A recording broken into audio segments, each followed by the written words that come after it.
여러분은 기적을 믿습니까? 오늘날도 기적이 일어나는 것을 믿습니까? 어제도 기적이 꼭 필요한 병원 신방을 가서 하나님 앞에 기적을 베풀어 달라고 병상에서 손을 잡고 기도했습니다. 지금도 기적의 원천이신 살아계신 하나님이 계시기 때문에 기적은 있고, 그래서 기적은 지금도 일어난다. 이것이 우리의 신앙 고백이어야만 합니다. 오늘 말씀을 준비하면서도 저의 소원과 기도는 이것이었습니다. 하나님, 오늘 7월 둘째 주일 예배하는 모든 성도들이 구원받은 은혜 위에 주님이 베푸시는 기적을 날마다 경험하는 생명력 있고 능력 있는 그리스도인들 되게 하옵소서. 이것이 기도의 제목이었습니다. 기적은 기적을 믿는 자에게만 일어난다는 경고가 있죠. 그렇다면 지금 우리는 기적의 명수이신 하나님께서 오늘도 나를 주목하시고 나의 상황에 꼭 필요한 기적 베푸시기를 원하시는 기도를 날마다 올려드려야만 하는 것이 당연한 우리의 믿음의 행동이어야 하는 것입니다. 이 세상 모든 사람들 자기의 형편과 처지를 따라서 기적을 경험하기를 원합니다. 그런데 문제는 상식적으로는 생각할 수 없는 이 기이한 일로 정의되는 이 기적이 우리의 삶 속에 자주 일어났으면 좋겠는데 자주 일어나지 않는다는 것이 우리의 문제이죠. 그런데 오늘 본문을 보면 바디메오라는 인물이 기적을 경험합니다. 본문 46절 말씀 보면 기적이 일어난 상황을 이렇게 기록합니다. 그들이 여리고에 이르렀더니 예수께서 제자들과 허다한 무리를 함께 여리고에서 나가실 때에 디메오의 아들인 맹인 거지 바디메오가 길가에 앉았다가 그렇게 썼습니다. 예수님께서 십자가에 이제 달리시기 위하여, 고난받으시기 위하여 예루살렘으로 올라가시다가 이제 마지막으로 행하신 기적이 오늘 본문에 나타나는 기적이에요. 근데 이 바디메오가 경험했던 이 기적은 다른 복음서에 나타난 다른 기적들과 비교했을 때 몇 가지 좀 특징적인 것이 있습니다. 첫째는 뭐냐 하면 다른 기적들의 기록과는 달리 기적의 수혜자가 누구인지 정확하게 이름이 기록되어 있습니다. 복음서에 있는 여러 기적들 보면 이름이 나타나 있지 않습니다. 수혜자가 누구인지 정확하게 기록이 없는데 바디메오다, 정확하게. 바라는 것은 누구누구의 아들이라는 뜻이죠. 디메오라는 단어는 존경이라는 의미를 가지고 있습니다. 존경이라는 이름을 가지고 있는 그 아버지의 아들인 바디메오, 그가 예수님께서 예루살렘으로 가시는 길에 마지막으로 행하신 기적의 수혜자다. 그것을 오늘 본문은 밝혀줍니다. 또 하나 이 바디메오의 기적 사건을 보면 오늘 본문 우리가 읽었던 바로 앞에 있는, 우리가 이거 같이 말씀으로 나누었었습니다. 마가복음 10장 17절 이하에 기록된 부자 청년 관원이 예수님 만났을 때와 아주 대조적인 상황이구나 하는 것을 우리가 특징적으로 발견할 수 있습니다. 마가복음 10장 17절 이하에 나타나는 부자 청년 관원은 어떤 사람입니까? 당대 유대인들의 삶의 기준이었던 율법을 다 지켰다고 당당하게 말하는 사람, 그 인격이나 실력이나 지위나 신체적인 건강 상태나 나무랄 데가 없습니다. 갖출 것 다 갖춘 인물이 예수님을 향해서 또 진지하게 이런 질문을 올립니다. 어떻게 해야 제가 영생을 얻겠습니까? 이런 부자 청년에 대해서 예수님께서 마가복음 10장 21절 말씀 보면 사랑하셨다, 그렇게 증언하고 있죠. 그런데 이 부자 청년이 어디에서 걸려버립니까? 가서 내게 있는 것을 다 팔아 가난한 사람들에게 나누어 주고 와서 나를 따르라. 예수님의 그 말씀에 그냥 걸려서 넘어지고 말죠. 무너집니다. 예수님의 이 명령을 듣고 이 부자 청년은 재물이 많은 거로 이 말씀으로 인하여 슬픈 기색을 띠고 근심하여 가는 초라한 마지막 모습을 보여줍니다. 건강한 눈을 가졌습니다. 율법을 다 지켰다고 하는 것을 보아서 주변 사람들로부터 칭찬과 존경을 받았던 인물이었겠죠. 지위도 있고 물질도 많은 부자입니다. 그러나 눈을 뜨고 이렇게 좋은 배경을 가지고 직접 예수님을 만났으면서도 예수님의 그 형상을 보았으면서도 그의 삶의 기적을 경험하지는 못합니다. 결국 빛 속에서 다시 어둠 속으로 걸어가는 그런 모습을 보여주고 말지요. 그런데 그 반면에 오늘 본문에 기록된 기적을 경험한 바디메오를 보십시오. 거지입니다. 거기에다가 시각장애인이기 때문에 예수님의 얼굴을 직접 볼 수조차 없습니다. 완전히 바닥에 내동댕이 쳐진 그런 삶 아니었겠습니까? 최근에 기사를 보니까 공공건물에 시각장애인을 위한 점자 표지판과 점자 이 블록 설치가 제대로 되지 않아서 시각장애를 가진 분들이 상상을 초월하는 불편을 겪고 있다는 기사를 보았습니다. 전용 안내 표지가 잘못되어 가지고 시각장애인들이 공공건물에서 남녀 화장실을 구분하지 못하는 그런 어려움들을 기록을 해 놓았더라고요. 그래서 아예 화장실을 잘 이용하지를 못한대요. 나와가지고 우리는 뭐 쉽게 그렇게 찾아가지만 그렇지 못하다는 것. 그런 기사 참 많은 것을 생각하게 했습니다. 어디 뭐 화장실뿐이겠습니까? 공공적인 많은 노력이 있지만 여전히 장애인들을 비롯한 이 여러 장애인들을 위해서 구축되어 있는 것들이 여전히 불비하다는 것을 우리가 알고 있죠. 시각장애인들 많은 복병들을 만난다는 그 기사를 보면서 마음이 참 짠했습니다. 이런 점에서 우리 교회도 이런 부분이 없는지 잘 살펴보아야 할 것입니다. 문화와 문명이 발달한 2023년 오늘의 현실이 이렇다면 2000년 전에 전기도 들어오지 않았던 그 여리고성에 살던 시각장애인 바디메오의 형편은 어땠을까? 우리가 미루어 짐작할 수 있죠. 보잘것없고 전혀 관심을 받지 못하는 이 사람에게, 그런데 중요한 것은 예수님께서 기적을 베풀어 주셨다. 그것이 오늘 본문 아닌가요? 그리고 본문 52절 말씀 보면 눈을 뜨는 기적을 경험하는 것에 그친 것이 아니라 영적으로 말할 수 없는 복된 상황을 이 바디메오는 경험합니다. 예수께서 이르시되, 52절 말씀 보십시오. 예수께서 이르시되 가라, 내 믿음이 너를 구원하였느니라 하시니 그가 곧 보게 되어, 그 다음 어떻게 되어 있습니까? 예수를 길에서 따르니라. 예수님께서 가라고 하셨는데, 자유를 주셨는데, 몸의 자유도 허락해 주셨는데, 치유도 주시고 온전함도 주시고 회복도 주셨는데, 바디메오는 그 길로 자기의 소욕을 따라 자기가 원하는 길로 가지 않고 생명의 길, 영생의 길, 그 길 가기로 결단하고 주님 걸어가신 십자가의 좁은 길을 선택했다. 성경은 우리에게 그렇게 증언을 해 줍니다. 예수님을 만나면서 캄캄한 어둠 속에서 진정한 자유와 빛을 경험하는 인생이 된 것입니다. 부자 청년의 예수님을 만난 그 경험과 한번 비교를 해보십시오. 눈은 떴지만 결국 다시 어둠의 길로 가버린 부자 청년과는 달리 완전히 대조되는 모습을 오늘 우리는 바디메오의 기적을 통해서 봅니다. 이것이 오늘 우리가 읽은 본문의 핵심 메시지입니다.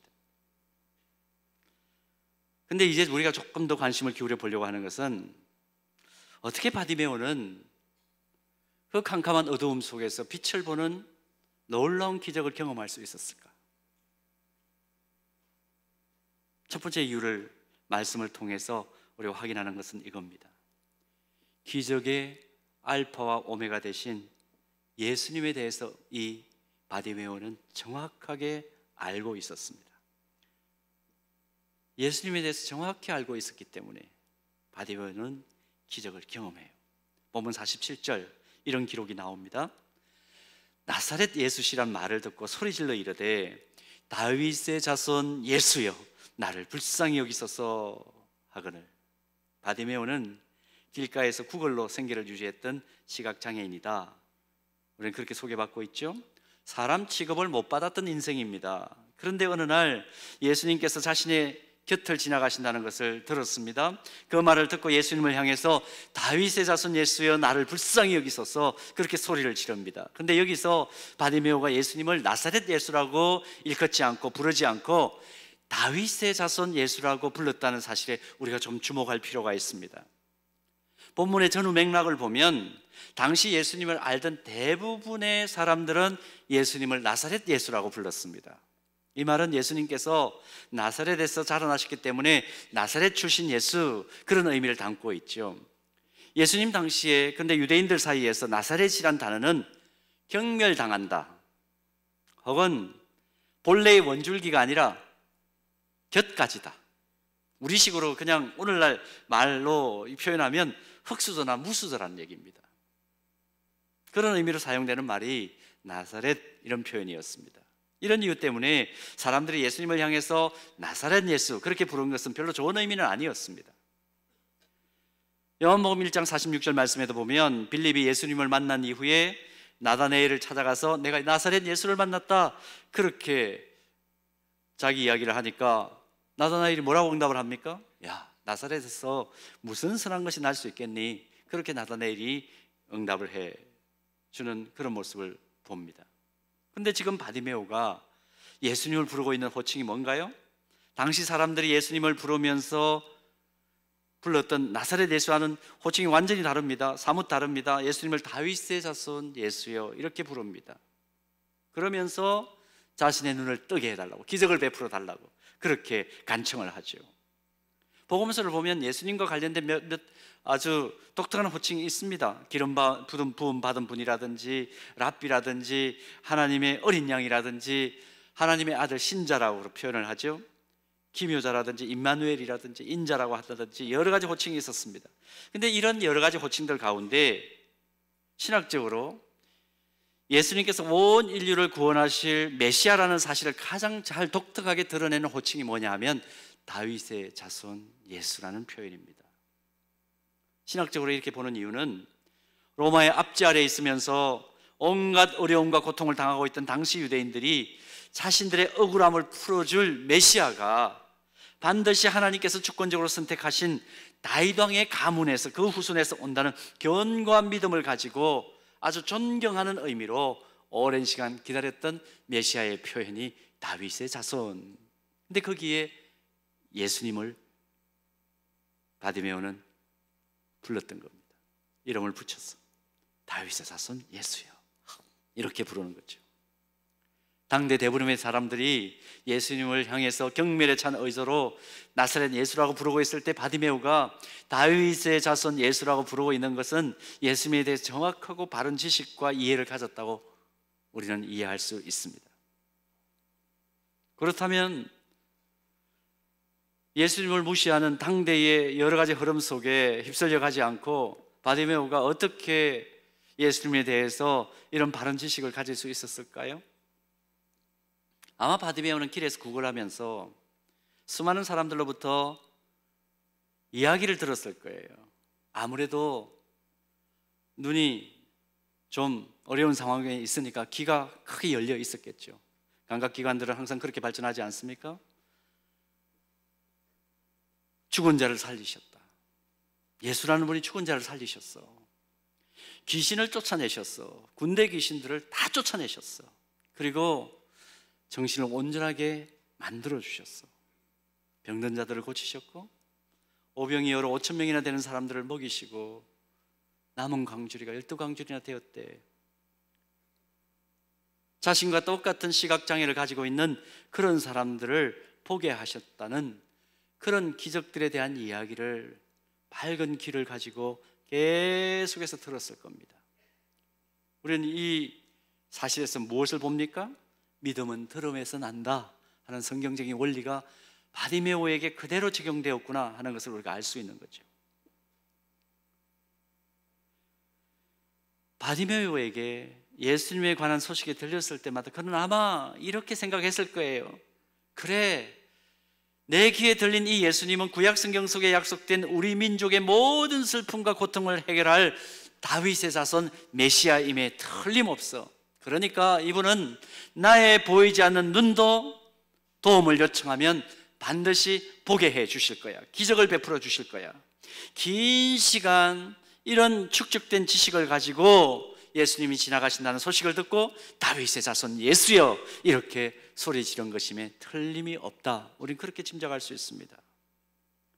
여기서 얻을 수 있는 중요한 교훈이 있어요. 바디메오는 눈이 보이지 않는 장애를 가졌고 그래서 귀로 들은 소식만을 가지고 예수님에 대한 지식을 가질 수밖에 없는 그런 어려움이 있었습니다.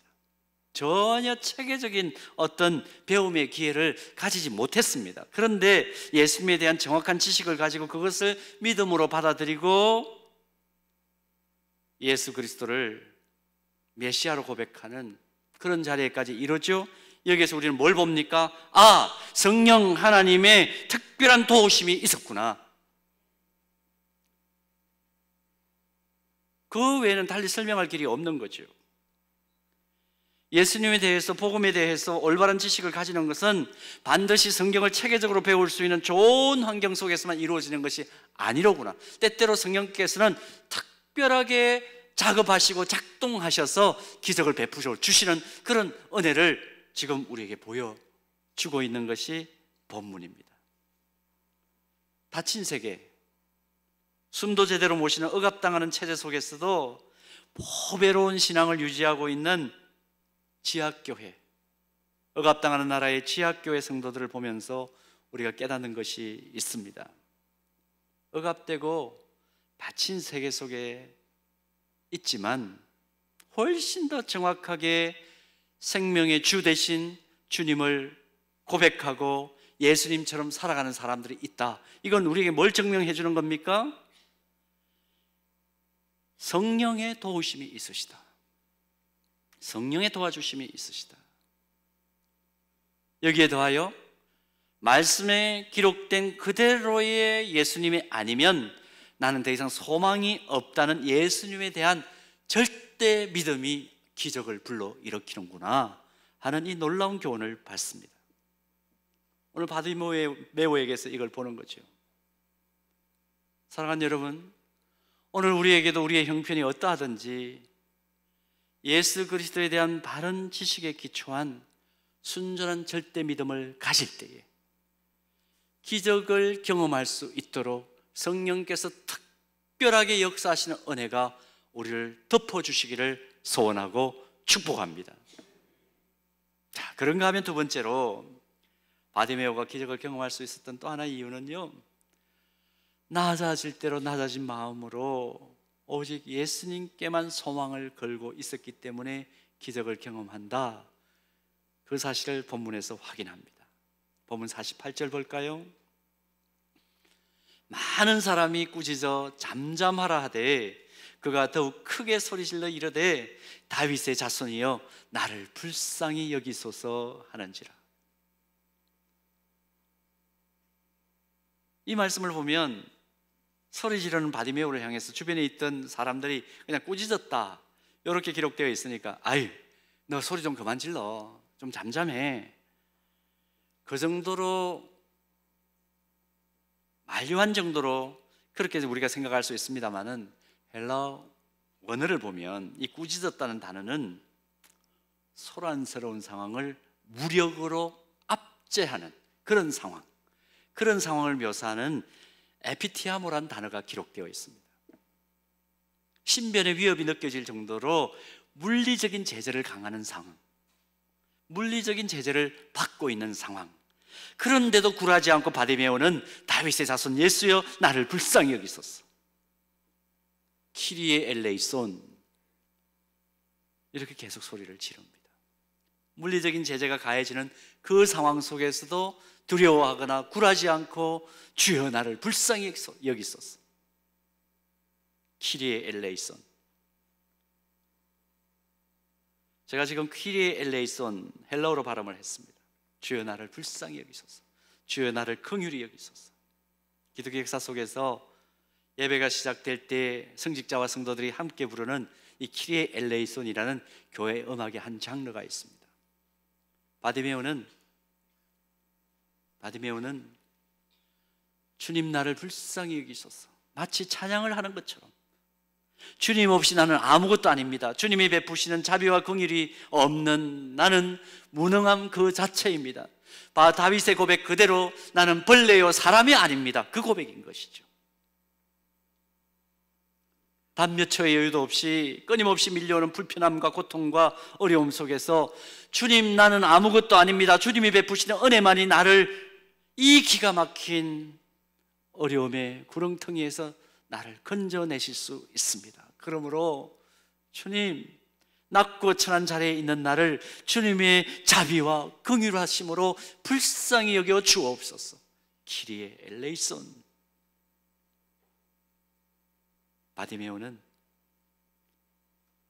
무력의 제재 속에서도 굴하지 않고 그렇게 주님을 향하여 반복적으로 외치고 있습니다.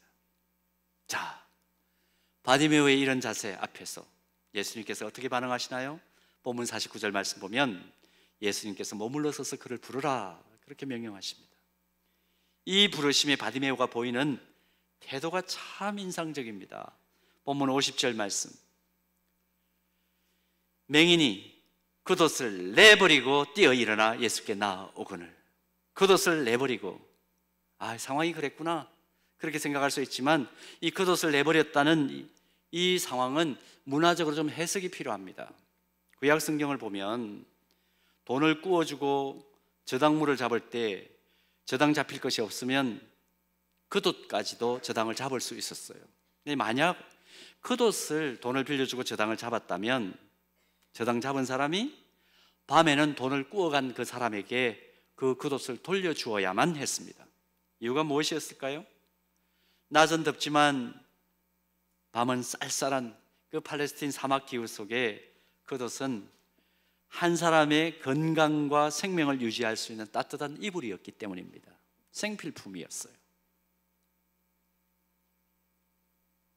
그걸 빼앗으면 그 사람은 아무것도 없는 인생이 되고 말기 때문에 그래도 은혜를 베풀어서 겉옷은 좀 돌려주어야 되는, 그것이 율법이었습니다. 신약시대에 와서도 이 문화는 계속 되었겠죠. 바디메오가 겉옷을 내버리고 예수님을 쫓았다, 이것은 그냥 마가가 기록한 것이 아닙니다. 의도가 있는 겁니다.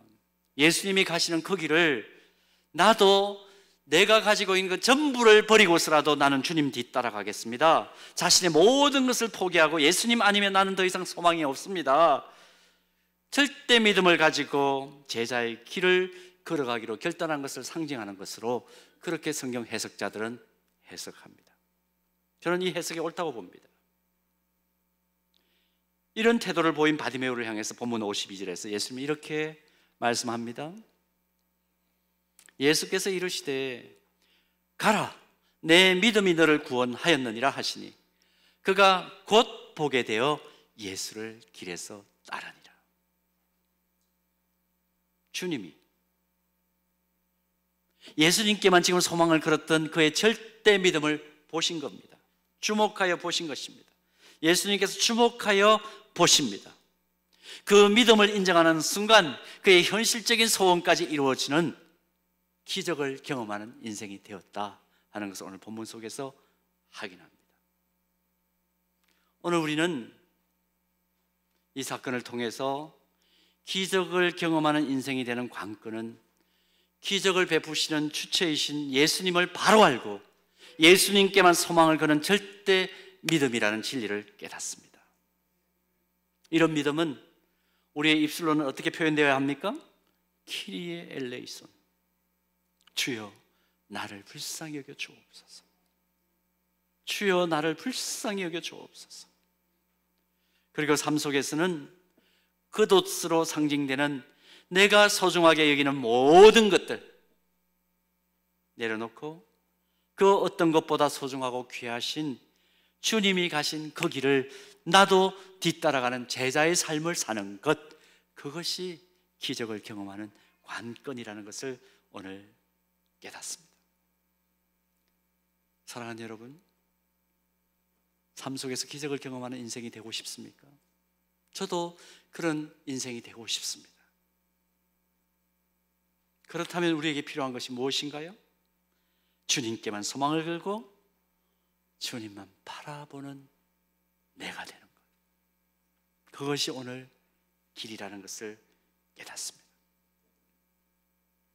나를 보면 시각장애인이에요, 거지인, 바디메오와 같은 모습이기 때문에 깊이 절망할 수밖에 없지만 오늘 우리가 내 삶의 주인이라고 고백하는 주님 바라보고 주님께 나의 시선을 고정할 때 우리에게는 소망이 생길 수 있습니다. 나를 보면 슬픔에 잠길 수밖에 없고 나를 보면 절망할 수밖에 없지만 기적의 주인공이신 주님을 바라보는 우리의 시선을 다시 주님께로 향하는 은혜가 오늘 이 자리에서 새롭게 일어나게 되기를 소원합니다. 무능한 나만 보면 실패요 좌절이지만 기적의 주인공이신 주님을 바라보면 승리다. 그 확신이 오늘 우리에게 불일 듯 일어나게 되기를 소원합니다. 시편 107편 8절에서 9절 이런 말씀 기록되어 있습니다. 여호와의 인자하심과 인생에게 행하신 기적으로 말미암아 그를 찬송할지라. 우리 9절 같이 읽을까요? 그가 사모하는 영혼에게 만족을 주시며 줄인 영혼에게 좋은 것으로 채워주심이로다. 아멘.